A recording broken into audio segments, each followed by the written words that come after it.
Literature में हम कितनी विधाओं को पढ़ते हैं इसके बारे में जानेंगे, क्योंकि हम लोग अपना सिलेबस देखते हैं तो उसमें हम लोग को सिर्फ दो चीज नजर आता है, प्रोज और पोइट्री। लेकिन जब हम लोग एग्जाम में देखते हैं तो उसमें से ये भी पूछा जाता है कि ये कौन सी विधा है जो हमारे बच्चे समझ नहीं पाते हैं। तो आज इस डाउट को क्लियर करने के लिए ये क्लास है कि इस क्लास के बाद हमारे बच्चे समझ जाएंगे कि हमारे इंग्लिश लिटरेचर में कितनी विधाएं हैं। तो सबसे पहले हम लोग चलते हैं पोएट्री सेक्शन पर। पोएट्री यानी कि कविता, ऐसी विधा जो अपने भावनाओं को शब्द, लय और अर्थ के माध्यम से बताती है। एक कविता में क्या क्या होता है? शब्द तो होता ही है जो लय के साथ होता है, तो हम लोग समझ जाते हैं कि ये कविता है। ये इसका अलग सेक्शन है। इंग्लिश लिटरेचर में हम लोग 12th तक कविता सिर्फ पोएट्री सेक्शन एक ही पढ़ते हैं। जब इससे बड़े क्लास में जाते हैं तो यही कविता इपिक के रूप में आती है जो महाकाव्य कहलाती है। तो फिलहाल हम लोग 12th तक सिर्फ पोएट्री जानेंगे। आगे पोएट्री में उसके बाद जो हमारे पास प्रोज सेक्शन आता है जो ज्यादा महत्वपूर्ण है, उस प्रोज सेक्शन में दो बातें आती है, एक फिक्शन और एक नॉन फिक्शन। फिक्शन यानी कि कथा, कहानी, ऐसी विधा जो काल्पनिक कैरेक्टर यानी कि पात्र, घटना और स्थानों की कहानियां बताती है। और इसमें जैसे कि उपन्यास है, लघु कथा है, ये सब शामिल है। ठीक है। और दूसरा आता है नॉन फिक्शन यानी कि गैर कथा। आप लोग यही रहेंगे। ऐसी विधा जो वास्तविक घटनाओं, लोगों या विषयों के बारे में जानकारी प्रदान करती है। इसमें निबंध, जीवनी, आत्मकथा और इतिहास से रिलेटेड जो घटना आती है प्रोज में वो भी शामिल होती है।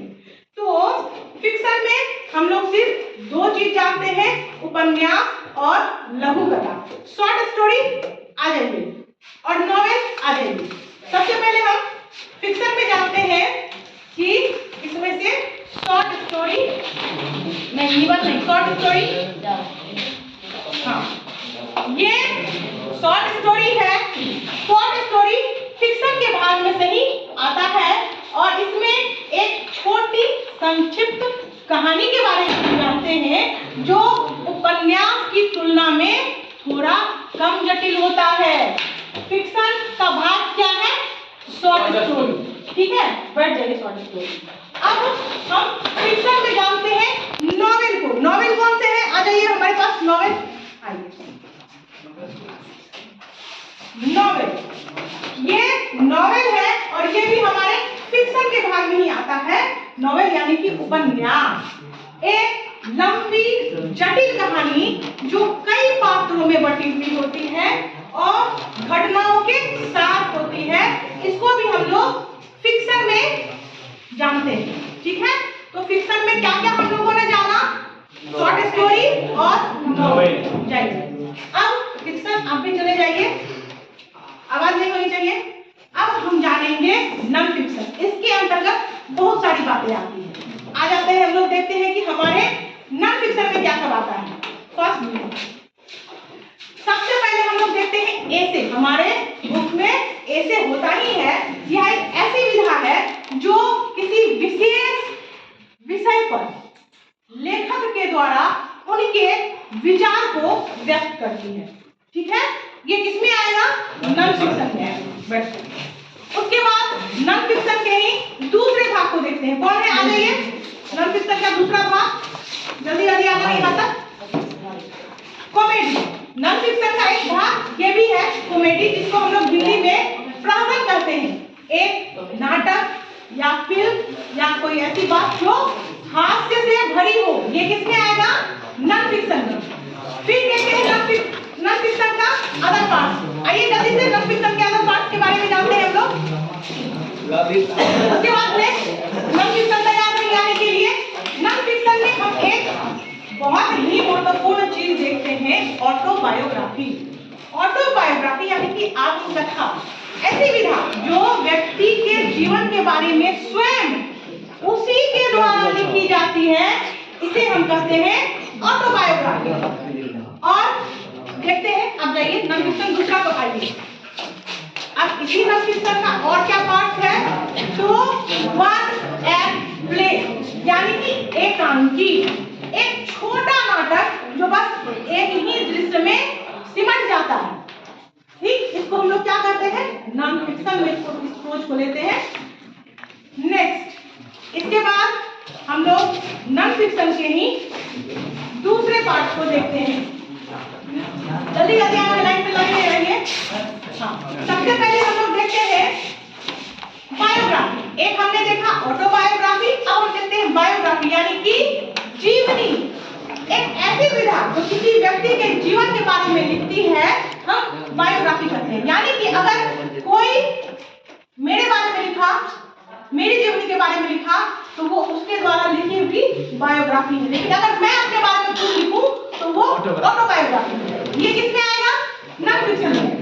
नॉन फिक्शन में अब देखते हैं एक बहुत ही महत्वपूर्ण चीज इंग्लिश लिटरेचर में, ड्रामा। क्योंकि हमारे जो शेक्सपियर है वो इसी से प्रसिद्ध हुए थे। अधिकतर बातें नहीं होनी चाहिए। ड्रामा यानी कि नाटक, ऐसी विधा जो संवाद और अभिनय के माध्यम से कहानियों को प्रस्तुत करती है। और यह चीज भी हमारे बच्चों को बहुत ज्यादा भाता है। तो ड्रामा किसमें आएगा, नॉन फिक्शन। ठीक, और भी क्या कोई नॉन फिक्शन का पार्ट बचा हुआ है?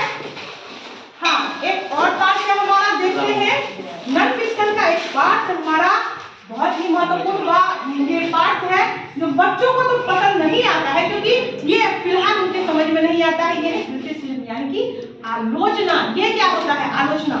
ये होता है ऐसी विधा जो साहित्य, कला या किसी अन्य रचनात्मक कार्य की समीक्षा करता है कि वह क्या, कैसे, कितना और उचित या अनुचित लिखा गया है। ये क्रिटिसिज्म होता है जो बच्चों को प्रोज सेक्शन में उतना ज्यादा इंटरेस्टिंग नहीं लगता है, लेकिन पढ़ना है, सीखना है, यहीं से जानना है। तो हम लोगों ने इस तरह से जाना कि इंग्लिश लिटरेचर में क्या सब आता है, नॉन फिक्शन, फिक्शन और पोएट्री। ये तीन आता है। और नॉन फिक्शन के कितने सारे भाग हैं, सब आ जाइए, सब आ जाइए। नॉन फिक्शन के जो भी भाग हैं, आइए सामने में।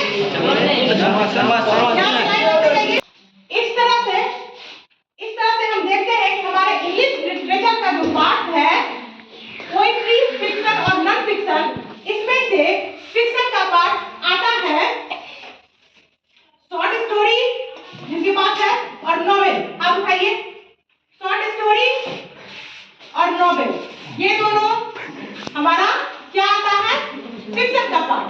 हाथ नीचे। और